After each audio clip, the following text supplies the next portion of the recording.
Alright guys, well it's been some time since I made my last lantern video.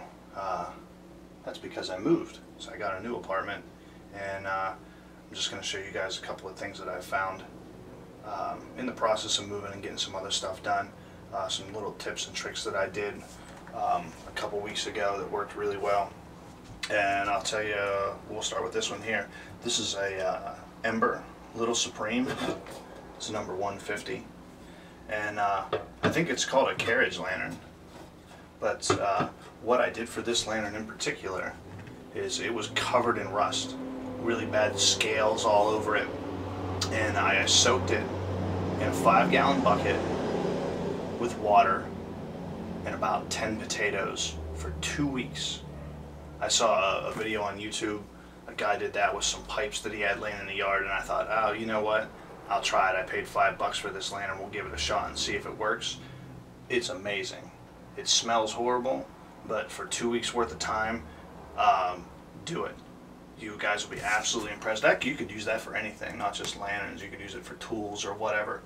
But a little bit of a problem I had, I took it out and I dried it and I put it in a bag, and then I was in the process of moving for a couple of weeks. And it just started to get a film all over it. It's all yellow and not even really rust. It's just kind of discolored. And that's my fault. I should have put some boiled linseed oil on it to begin with. But I'll show you something that I use. I have some regular like fast orange pumice hand cleaner. I have a toothbrush. You can kind of dig in there a little bit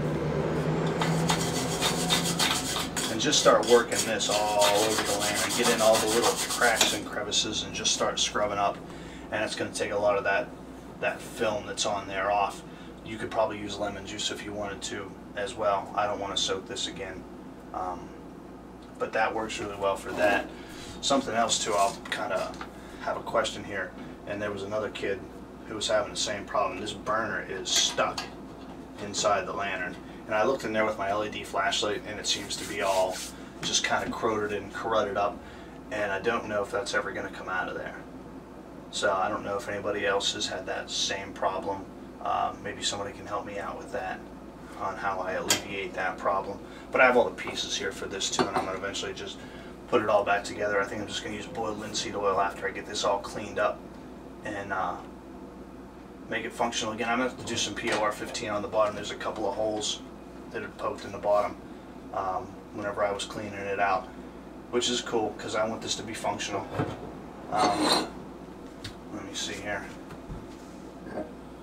You can use that pumice cleaner on these lantern globes as well.